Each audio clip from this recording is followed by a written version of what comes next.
Olá, meus queridos irmãos, meus amigos. Paulo, ele foi um grande ensinador do Evangelho. E quando nós vemos ele escrevendo a igreja de Tessalônica, e em especial aqui no capítulo 5 de 1 Tessalonicenses, traz um grande ensinamento para nossas vidas.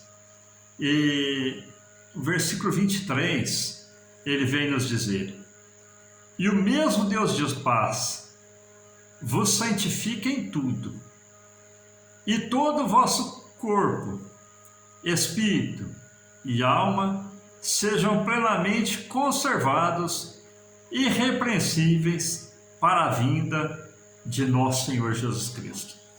Meus queridos irmãos, quando Paulo ele fala que o nosso corpo, alma e espírito tem que estar conservados para a vinda de nosso Senhor Jesus Cristo, nós entendemos o quê? Que o Senhor Jesus vai vir e vai buscar um povo santo, zeloso, especial e de boas obras. E nós entendemos também, meus queridos, que o cristianismo, quando nós falamos, somos cristãos. Crentes é todo aquele que crê, que acredita, mas cristãos é os seguidores de Cristo, aqueles que proferem realmente que Cristo é o Salvador e que nós prestamos toda a nossa vida a Ele, toda a nossa dedicação a Ele. Então o cristianismo exige de nós, meus queridos irmãos, um aperfeiçoamento na nossa vida espiritual. E para isso, meus queridos irmãos, Cristo, Ele nos capacita a estar nos aperfeiçoando em tudo, em todos os aspectos, em todas as circunstâncias. Se nós olharmos, meus queridos, lá para Mateus capítulo 5, versículo 20, Jesus vem nos dizer o seguinte: olha, se a nossa justiça não exceder a dos escribas e fariseus, de nenhuma maneira podereis entrar no reino dos céus.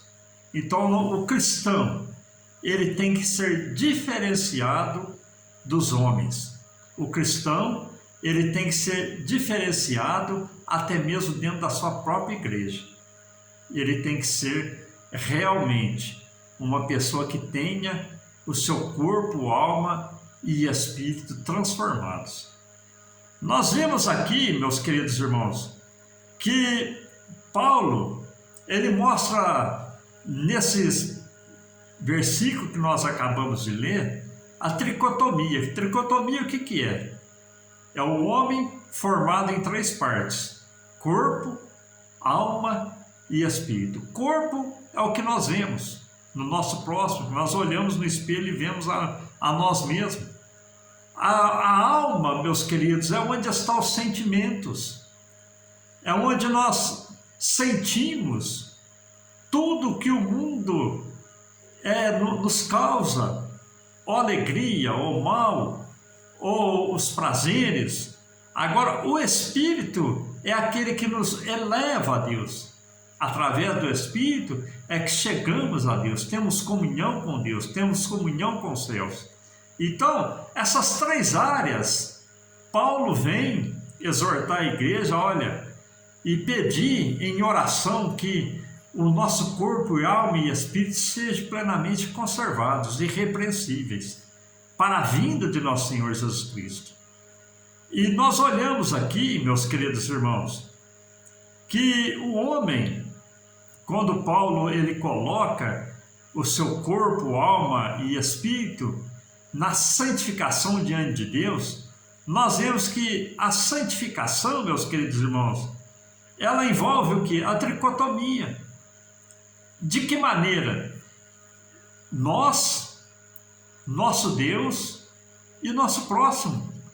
Nós entendemos, meus queridos, que essas três questões, nós com Deus, Deus conosco, nós com o próximo, tem que estar também alinhados na santificação. E o pecado, meus queridos irmãos, ele quebra esse processo de santificação. O pecado é ele que separa o homem, isso vem desde o Éden, separando o homem da comunhão plena com Deus. E nós olhamos, meus queridos, que quanto mais buscamos, mais nós nos aproximamos de Deus. E quanto mais buscamos, mais nós nos santificamos. Por isso Paulo, ele vem em oração dizer que o desejo dele é que nós estivéssemos santificados em corpo, alma e espírito. Porque isso é um processo, irmãos, que vai crescendo na nossa vida gradativamente.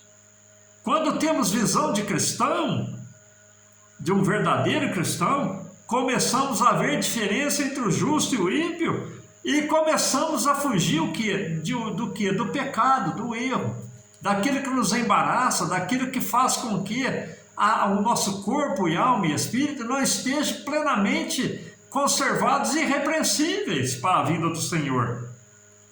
E nós vemos aqui também, meus queridos irmãos, que conservar o espírito é ter sempre comunhão e santificação para nos tornar pessoas equilibradas espiritualmente falando.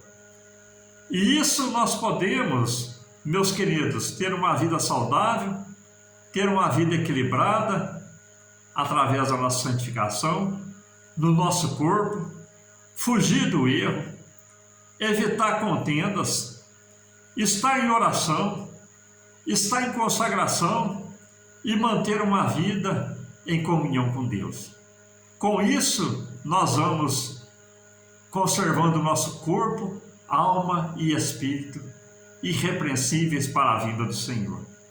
Isso, irmãos, nos conduz a uma conduta irrepreensível.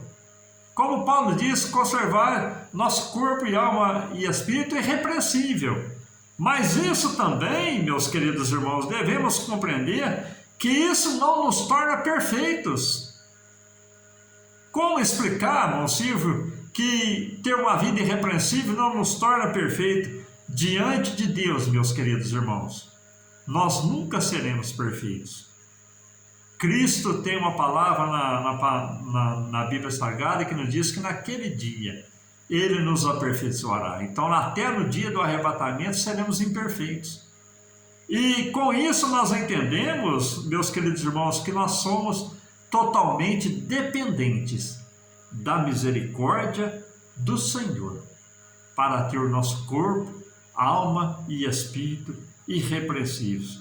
Temos sempre, meus queridos irmãos, que estar voltando e nos reciclando.